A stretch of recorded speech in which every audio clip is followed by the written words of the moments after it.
अरे हो सकता है कृष्ण कि मैंने गलती से तेरे को मार दिया और तू आ तो सही, मैं तेरे को प्रणाम करती हूँ, मैं अपने कान पकड़ती हूँ और कहती हूँ कि कभी भी मैं कृष्ण दोबारा तुझ पर हाथ नहीं छोड़ूंगी। उद्धव ने कहा माँ वो ठीक है, आप चिंता न करें, वो एकदम स्वस्थ हैं।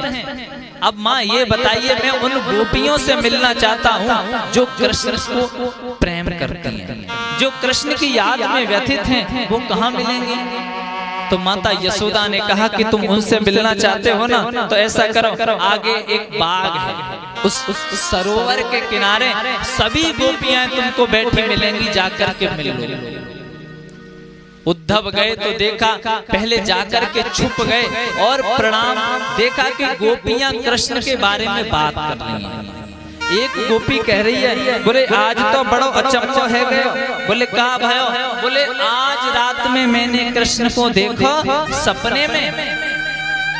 बोले कहा देखो? बोले मैंने देखो कि कृष्ण मेरे घर पे आए हैं और मेरी गाय को मैं धोने जा रही थी, बाल्टी घर में धो रही थी, तब तक कृष्ण ने क्या किया कि गाय के बछड़े को छोड़ दिया और बछड़ा दूध पीने लगा।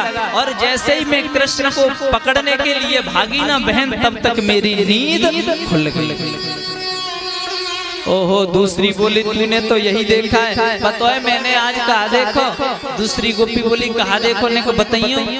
बोली अजी सखी, मैंने तो आज देखो कि मैं पनघन पे जा रही हूँ पानी भरवे के ताई, और मैं पानी भरवे के ताई जा रही थी ना, तो मैंने देखो कि कृष्ण मेरे पीछे आए और उन्होंने मेरी मटकी में कांकरी मार दी, मेरी मटकी को फोड़ दिया। बोले फिर जैसे ही मटकी फोड़ी और मैं भागने उनको पकड़ने के लिए भागी ना, तब तक बहन मेरी भी नींद खुल गई। लेकिन राधा एक बात बताओ। बोले क्या? तुम क्यों नहीं बोलती हो? तुमने कृष्ण को क्या देखा? सपने में तुमने नहीं देखा? तो राधा की आंखों में आंसू आ गए। बहन अरे धन्य हैं आप कि आपको कम से कम स्वप्न तो आता है, आप रात में सोती हो तो सपना तो देखती हो। अरे दुर्भाग्य है मेरा कि कृष्ण जिस दिन से छोड़ करके गए ना, उस दिन से तो मेरे को नींद ही नहीं आई, और सपना तो तब देखूंगी जब नींद आएगी। अरे हमको तो नींद ही नहीं आती, तो सपना कहां से होगा?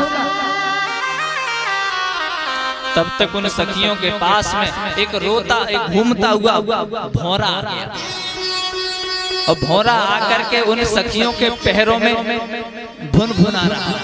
तब तक एक सखी बोली हट जा दूर।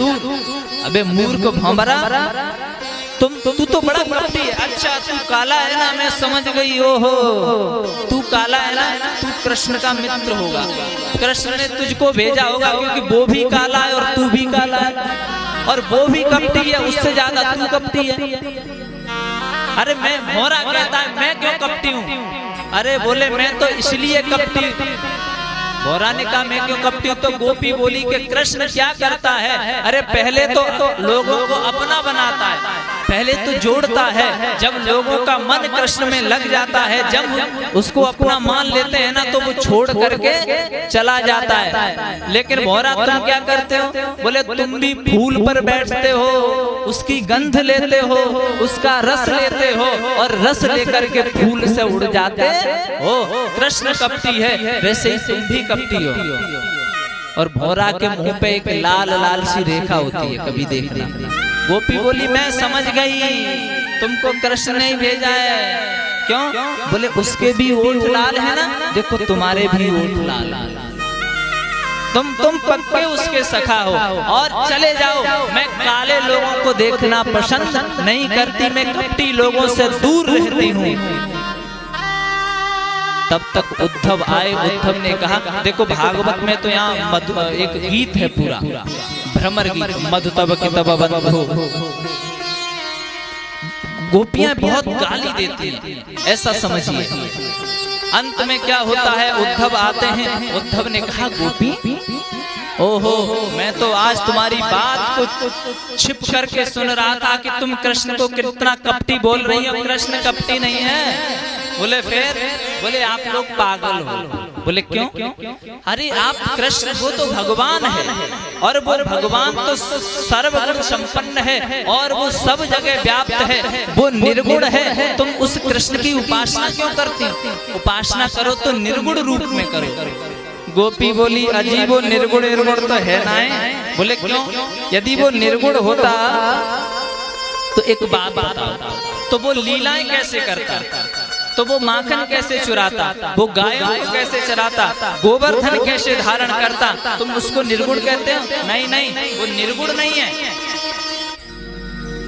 उद्धव ने बहुत समझाया कि तुम जिसको अपना मानती हो वो आपका है नहीं, इसलिए आपको केवल उपासना करनी है ना तो भगवान की करो, किसी को अपना मत मानो। गोपियों ने कहा नहीं नहीं महाराज, आप ये कह रहे हैं ना, ये सब आप गलत कह रहे हैं। हम तो उसको अपना प्रेमी मानते हैं, अपना उपासक मानते हैं। उन्होंने कहा ऐसा करो गोपी, तुम भूल जाओ कृष्ण को, तुम केवल उपासना करो तो अब अपने मन को भगवान निर्गुण ब्रह्म में लगाओ। बिन पग चले सुने बिन काना, कर बिन कर्म करे विध नाना। अरे जो बिना पैरों के चलता है, बिना हाथों के सारी सृष्टि को चला रहा है, बिना नेत्रों के पूरे संसार को देख रहा है, बिना कानों के सुन रहा है, उस परमात्मा की उपासना करो। अरे परमात्मा बिना कान के भी चींटी के पैर में बंधे हुए घुंघरू की आवाज भी वह सुनता है, और हाथी के गले में लटकता हुआ घंटा है ना, उसकी भी आवाज उस परमात्मा के गले में, उसके कान में जाती है। इसलिए तुम निर्गुण ब्रह्म की उपासना करो और अपने मन को निर्गुण ब्रह्म में लगाओ। गोपियों ने कहा हम कैसे लगाएं? चंचलम ही मनः कृष्ण प्रमाथि वल वलवनम तस्याहं निग्रहं मन्ये वायोरिव सुदुष्करम। आप कहते हो मन, अरे मन तो बड़ा चंचल है, उसको कैसे लगाएं? मन कहता है ये कर लो, कभी कहता है वो कर लो, कभी कहता है ये खा लो, कभी कहता है वहां चलो। मन को कैसे लगाएं? तो उद्धव ने कहा कि पहले आप अभ्यास करिए। अभ्यासेन तु कौन्तेय वैराग्येण च गृह्यते। अभ्यास करिए, धीमे धीमे अपने मन को एकाग्र करिए। तब तक एक गोपी हंसती हुई बोली अरे महाराज उद्धव आप भी ऐसी बात करते हैं। अरे उद्धव मन न भये 10-20 और एक हतो सो गयो श्याम संग, एक हतो सो गयो श्याम संग, अब को आराधे ईश। हरे उद्धव मन न भये 10-20।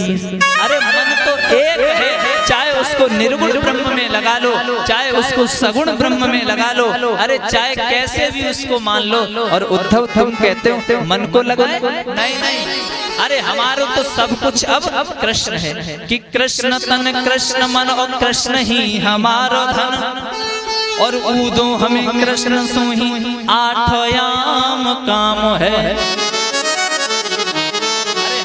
मन भी कृष्ण है, हमारा तन भी कृष्ण है, और तुम कहते हो नहीं नहीं ऐसा नहीं हो पाएगा। जब उसने देखा अरे भैया इनके अंदर तो कूट कूट करके कृष्ण भक्ति भरी हुई है, तो पता है उद्धव ने क्या किया? कृष्ण की जो गोपियां थी ना, उनके चरणों में प्रणाम नहीं किया, गोपियों को दूर से भी नहीं किया, चरणों में भी नहीं किया, फिर बोले चरणों के नीचे जो रज है ना उसको प्रणाम किया कि ऊधों सूधों है चलो और सुन गोपिन के बोल, और ज्ञान बजाई डुमडुमी और प्रेम बजायो ढोल। और कहते हुए जाते हैं